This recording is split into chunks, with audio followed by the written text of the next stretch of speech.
그다음에 이제 골든브릿지 투자증권 인수 관련 의혹인데요.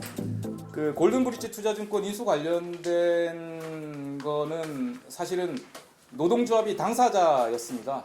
이제 인수 관련 의혹은 크게 두 가지인 것 같습니다. 하나는 그 승인 과정에서 검찰이 유준원 대표에게 면죄부를 준 것이 특혜 아닌가, 이례적인 거 아닌가라는 의혹 한 가지이고요. 그 다음에 또 한 가지는 상상인 저축은행이 WFM 내지 코링크 PE에 돈을 빌려준 그런 특혜로 정권 실세, 뭐 실세라고 하면 조국 당시 민정수석 관련된 것이겠죠. 그 사람이 인허가 과정에 압력을 넣어서 그 중단되었던 그 대주주 적격 심사가 재개된 거 아니냐라는 크게 두 가지 의혹인데요.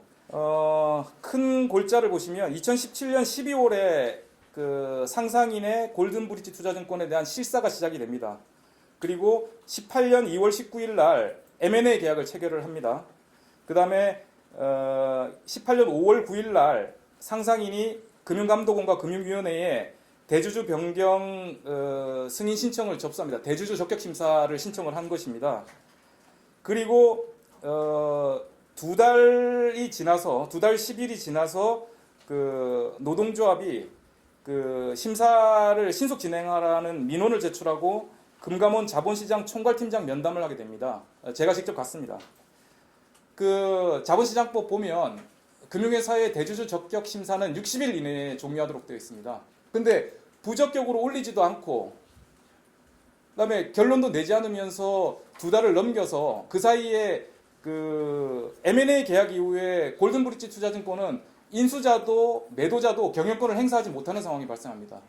그러니까 아무런 영업행위도 제대로 이루어지지 못하고 의사결정도 이루어지지 못하고 심지어 담당 직원이 퇴사를 하는 경우에 그 후임자를 뽑지도 못합니다. 그래서 계속 경영 공백과 리스크가 굉장히 커지는 상황이어서 노동조합은 뭐 가든 부든 좋으니까 빨리 결론 내달라. 부적격이면 다른 인수자가 또 바로 인수할 수 있도록 이 공백 상태는 막아달라라고 촉구를 했던 것입니다. 그렇게 얘기를 했을 때 금감원은 회사에 그런 사정이 있는 줄은 몰랐다. 그래서 그 7월 하순이나 8월 중순 정도 되면 그 결론을 내겠다라고 제게 얘기를 했습니다. 근데 8월 2일 날 심사 중단이 됩니다. 1차 심사 중단인데요. 그게 이제 그러면서 3개월 이상 지체가 되면서 2018년 11월 14일 날 노동조합은 금감원 앞에서 기자회견을 합니다. 그 다음에 18년 11월 28일 날 심사 재개가 됐습니다. 노동조합이 근거를 대라, 이거 가지고 하는 건 말이 안 되지 않느냐라고 하고 여론을 만들어 가니까 금융위에서 심사 중단 사유에 해당하지 않는다. 고의가 아니고 하루 지연 공시가 실질적으로 피해자가 없기 때문에 그렇습니다. 그래서 바로 그 금융위의 결정으로 금감원은 심사 재개를 하게 됩니다. 그리고도 결과가 나오지 않아요. 연말까지. 그래서 상상인이 그 M&A 계약 해지를 공표하게 됩니다. 그리고 이 계약 해지에 매도자 측인 골든브릿지가 계약 위반이다라고 통지를 하고 법적 조치를 취하고 손해배상 청구하겠다라고 하니까 해지를 못 시킵니다. 그리고 1월 3일 날 심사가 재중단됩니다. 이게 이제 문제의 미공개 정보 이용 관련 검찰 참고사항 통보인데요. 이거 관련해서 결국 이제 검찰에서 이례적으로 그 면제 공문을 준 거 아니냐라는 의혹의 대상이 된 심사 재중단 사유가 이것이고요. 이건 제가 이제 그 설명을 드릴 것이고, 그 다음에 그 노동자는 바로 그날 그 빨리 결론 내라고 또 성명서를 발표합니다. 그리고 그 바로 1월 8일에는 그 사무금융노조가 심사 관행을 개선하라고 60일 내에 심사하게 되어 있는 것을 가보를 떠나가지고 그 10개월 가량 끄는 건 말이 안 된다. 갑질이다. 그 다음에 권력 남용이다라는 취지의 성명서를 발표합니다. 그 다음에 1월 17일에는 골든브릿지 투자증권 전체 직원이 금감원 앞에 가서 집회를 합니다. 그 다음에 17일에 전 직원이 탄원서를 제출합니다. 빨리 결론 내달라고.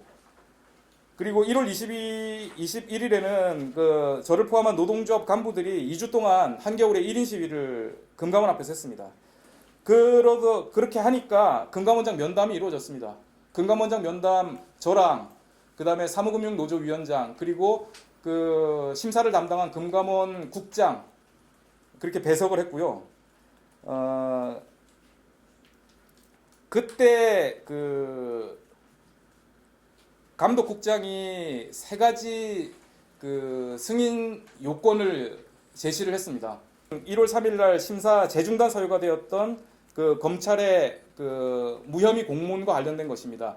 그거를 문서로 가져와라. 사실은 그 전에 검찰에서 직접 그 금감원에 전화를 해서 그 이거 관련해서는 조사 계획이 없다라고 구두 통보를 했습니다. 근데 금감원에서는 공식 문서가 필요하다라고 해서 문서를 요구를 했던 것이었고요. 그거 관련해서 상상인 측에서는 그 남부지검에 그 빨리 종결해달라, 그 다음에 결론을 내달라라고 요구를 했는데 검찰의 답변은 이거라고 합니다. 유준헌 대표가 그 피의자로 고발된 것이 아니기 때문에 불기소 처분이든 뭐든 그 공식적인 불기소 처분서를 내줄 수가 없다라는 것이 검찰의 답변이었고요. 그럼에도 불구하고 그 내용을 금감원에 전달을 했는데 금감원은 그럼에도 불구하고 무조건 공문을 가져오라는 겁니다. 그래서 생각해내는 것이 검찰에 진정서를 내면 어쨌든 답을 안 할 수는 없는 거니까 진정서를 냅니다. 정보기관 어디든 진정서를 내면 그 진정에 대한 답변은 공문으로 하게 되어 있습니다. 그래서 그 답변이 그 향후 수사 계획이 없고 발견된 혐의점이 없다라는 내용으로 공문을 받은 것입니다. 그것을 금감원에게 전달해 주면서 세 가지 그 금감원장 면담 당시에 그 담당 국장이 요구했던 세 가지 조건이 다 완비가 되면서 증선이 그 다음에 금융위의 승인을 얻게 되어서 승인이 된 것입니다.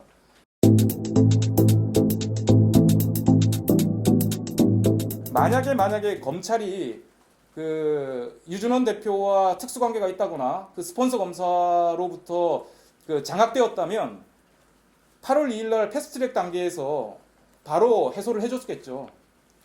그리고 그 민원 진정서 내기 전에 바로 그 어쨌든 무혐의라고 내부적으로 했으니까 공문 하나 보내주는 게 어려웠겠습니까? 그 공문 받는데 결국은 진정서라는 아이디어까지 나오면서 6개월 이상 걸렸습니다.